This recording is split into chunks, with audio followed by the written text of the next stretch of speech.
शादी के बाद हर औरत की तरह मेरा भी एक सपना था। मैं माँ बनना चाहती थी, लेकिन मेरे मन में एक टीस थी। मुझे बेटा चाहिए था। मुझे लगता था कि बेटा ही वंश चलाएगा, बेटा ही बुढ़ापे का सहारा बनेगा। यह सोच उस समय समाज में गहरी थी। मैं भी उसी सोच से बंधी हुई थी। पहली बच्ची हुई तो खुशी तो हुई, पर मन में एक टीस रह गई। मुझे उम्मीद थी कि अगली बार बेटा होगा, परंतु ईश्वर को कुछ और ही मंजूर था। दूसरी बेटी का आना खुशी से कम, चिंता से ज्यादा लगा। परिवार वाले भी फिक्रमंद थे, सब मुझे ढाढ़स बंधाते, पर मैं समझ सकती थी उनके मन की बात। फिर मैंने सोचा, क्यों क्यों मैं खुद को और अपनी बेटियों को कमतर समझूं?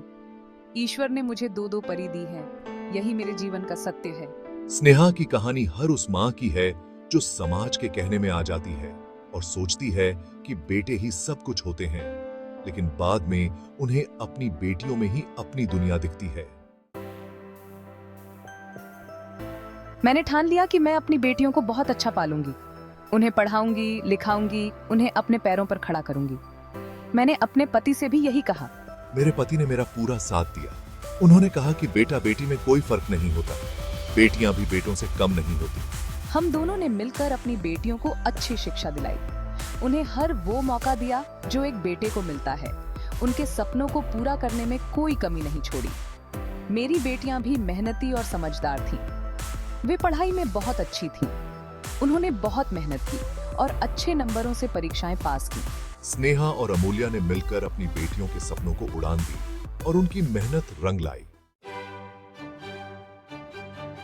समय बहुत तेजी से निकल गया। देखते देखते मेरी बेटियां बड़ी हो गईं। उनकी शादी की बातें होने लगी। मैंने उनके लिए अच्छे परिवार देखे। दोनों बेटियों की शादी बहुत धूमधाम से हुई। हमें बहुत खुशी हुई कि उन्हें अच्छे जीवन साथी मिले। मेरी दोनों बेटियां सुखी थीं। मुझे बेटे की चाहत अब बिल्कुल नहीं रही थी। मेरी बेटियां ही मेरा बेटा, मेरी शान थीं। वे मेरा हर काम करती थीं, मेरा पूरा ध्यान रखती थीं। मुझे गर्व था कि मैंने अपनी बेटियों को अच्छे संस्कार दिए हैं। उन्होंने कभी भी बेटा ना होने का एहसास नहीं होने दिया। स्नेहा की बेटियां उनकी शान बन गईं और उन्होंने यह दिखा दिया कि बेटियां भी किसी से कम नहीं होती। एक दिन मेरे पति ने कहा कि हमें अपनी सारी जायदाद अपने बेटियों के नाम कर देनी चाहिए। उन्होंने कहा कि बेटियां भी हमारा खून हैं, उन्हें भी हमारा हक है।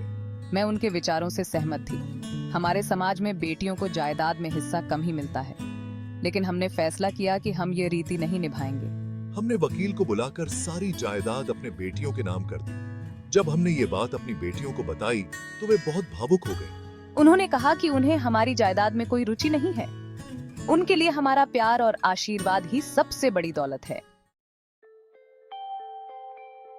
मेरी बेटियां अपने अपने क्षेत्र में सफल होती गईं। एक बेटी डॉक्टर बनी और दूसरी इंजीनियर। उन्होंने अपना और हमारा नाम रोशन किया। उनकी सफलता ने मुझे बहुत गर्व से भर दिया।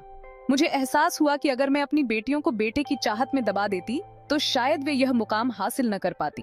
वे समाज के लिए प्रेरणा बन गईं। उनकी कहानी ने कई लोगों की सोच को बदला। मुझे गर्व था कि मैंने उन्हें जन्म दिया। मेरा सीना गर्व से चौड़ा हो गया। मैंने महसूस किया कि बेटियां बोझ नहीं, बल्कि भगवान का दिया हुआ तोहफा होती हैं। वे माँ बाप का नाम ऊंचा करती हैं। आज मैं अपने जीवन में बहुत खुश हूँ। मेरी बेटियां मेरी सबसे बड़ी ताकत हैं। उन्होंने मुझे बहुत खुशियां दी हैं। मुझे इस बात का कोई दुख नहीं है कि मेरा कोई बेटा नहीं है। मेरी बेटियां ही मेरे लिए सब कुछ हैं। वे मेरा सहारा हैं, मेरी शान है, मेरी दुनिया है। मुझे गर्व है कि मैं एक बेटी की माँ हूँ। मुझे विश्वास है कि हर बेटी अपने माता पिता के लिए एक अनमोल तोहफा होती है। बेटियां धरती पर ईश्वर का रूप होती हैं। उन्हें प्यार दें, सम्मान दें और देखिए वे कैसे आपकी दुनिया को खुशियों से भर देती हैं।